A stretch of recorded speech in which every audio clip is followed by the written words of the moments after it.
So, good day, sir. I am Richard Villan Jr. from BSIT Block C. So, ang activity natin ngayon sa activity 1 is to install and set up the IDE of MySQL.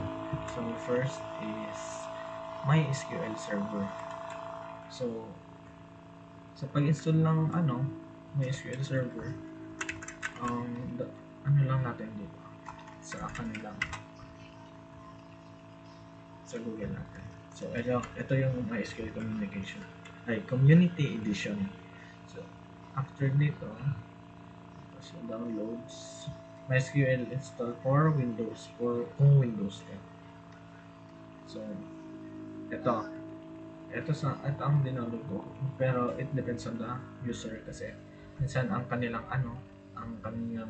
laptop is pang lang, kung anong compatibility ng laptop. So, ito yung dinownload ko. Na-download ko na siya, na-install na. After na-install yun, isa-set up na lang natin. So, installer. Run natin.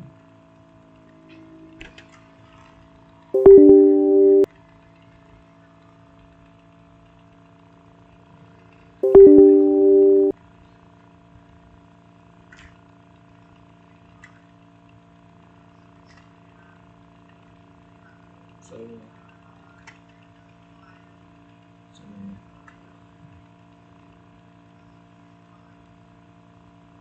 din install.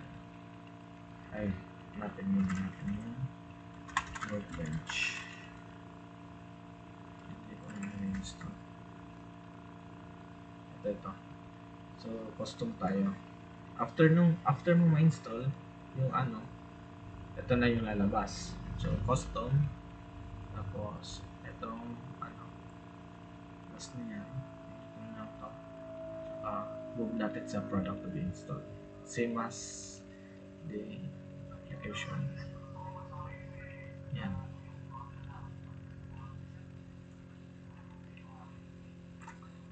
Shell. Pwede din. Install na din natin sa yung shell. So, next natin.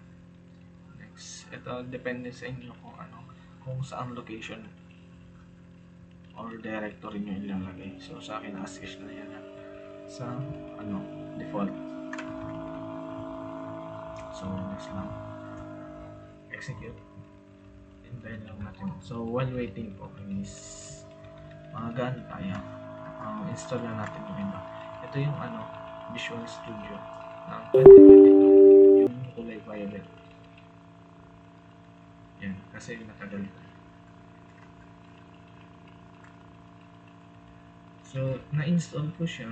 Dito siya sa sa Visual Studio. Yan, from Microsoft. Ito. So, yun ulit.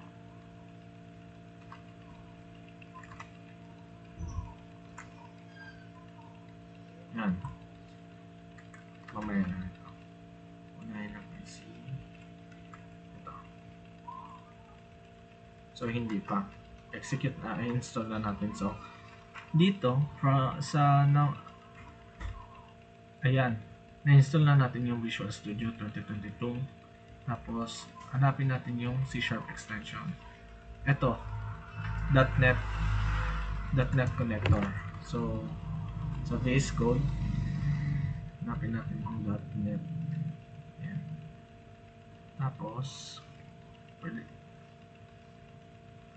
once na ito yung na siya, built-in na yung C# niya, yung ID for C#.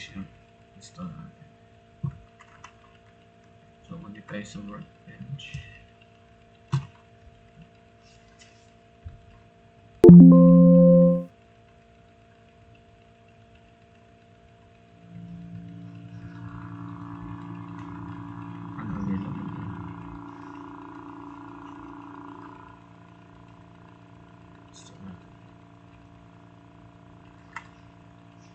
So yan, natapos na. Next na natin to. So configure, next. So ito na yung port niyan, yung default port natin na 3306. So next, recommended. So next lang. So dati kasi gumagamit na kami ng ng Workbench. Ang programming language namin is JavaScript. So Workbench, MySQL Workbench yung ginamit natin for databases. So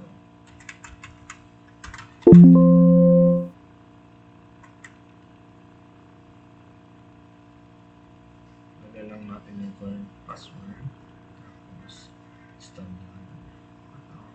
Yan. Exit lang. So balik tayo sa .NET.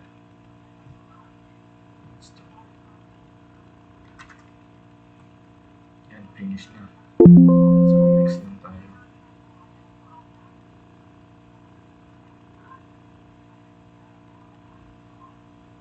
Yan, finish. So yun, pasok tayo. Ito na yung yung PowerShell command prompt na So try natin. cd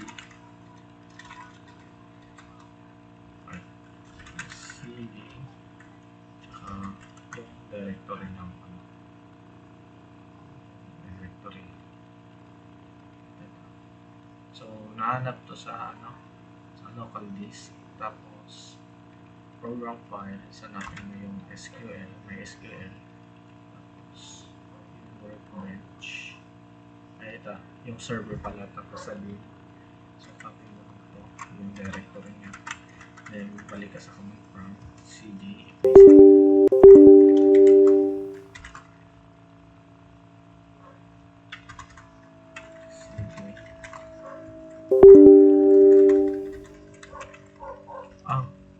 hindi, okay na pala, nakaano na siya sa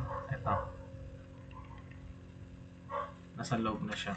So ang gagawin natin is i-run na lang natin yung MySQL dash user dash root and dash password. So p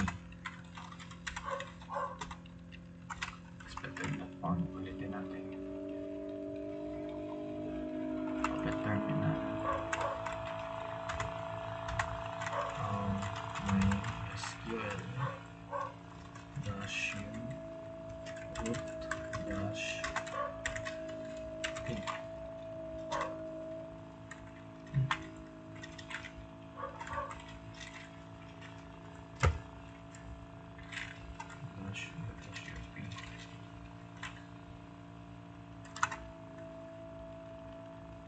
Invisible pa.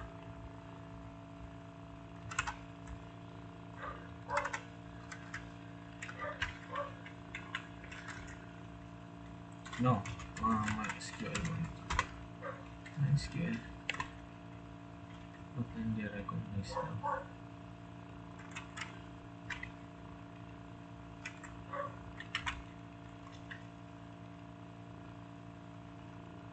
C program MySQL server MySQL min then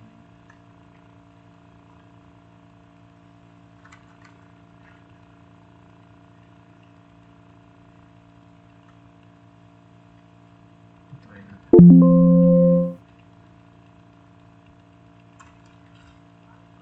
Tuloy tayo dito.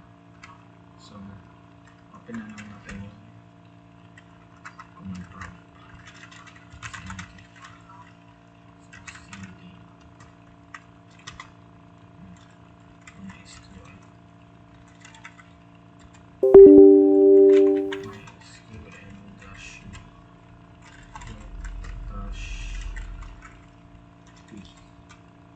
So yun, wala siya sa command prompt. So enter lang natin yung password. Yan, palagay nakapasok siya sa So try natin mag-create ng database. kunyari, e- e-commerce.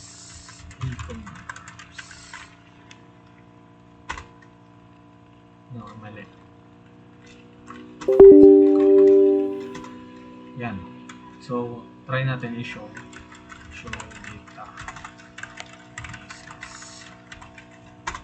Yun. E-commerce. Yan. Try naman natin tingnan sa workbench.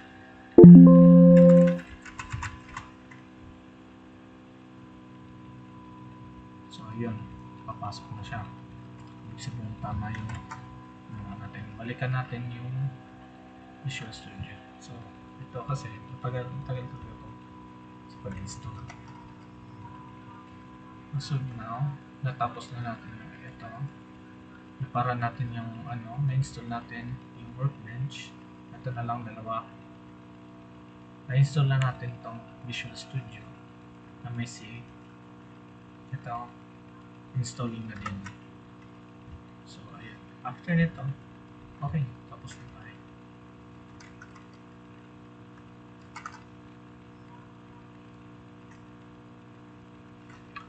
Actually, may mga extension talaga sa nito. Pwede mo siya sa loob na lang i-install. Kasi noon kami, ginamit namin itong na violent natin itong Visual Studio Community. Ang programming language namin is assembly. Assembly language. Kaya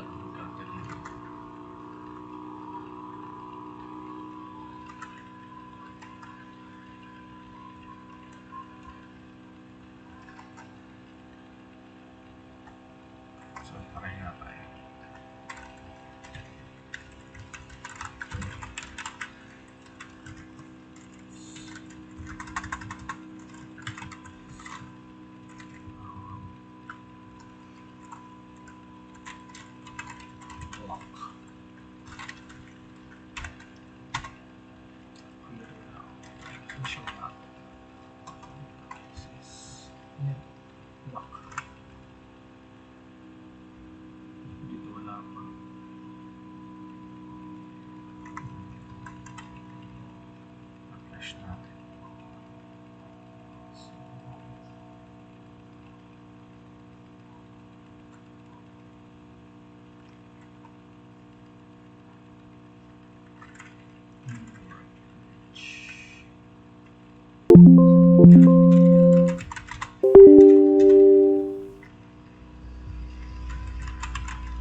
Yan, block.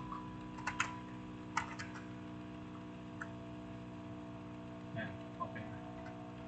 Launch na natin.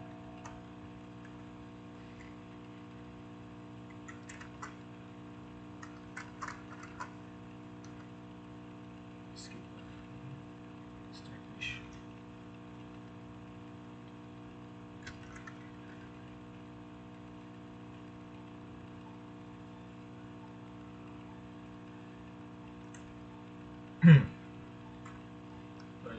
So, ito, yung .NET start ko. May C# na siya. So, next na natin.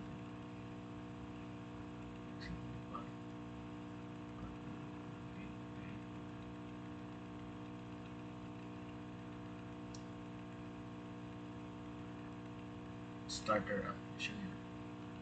So, ayan, na-install na natin yung workbench. And so, yung .NET connector, ito. Tapos, yung Visual Studio with C# extensions, ito, install. Tapos, okay na yung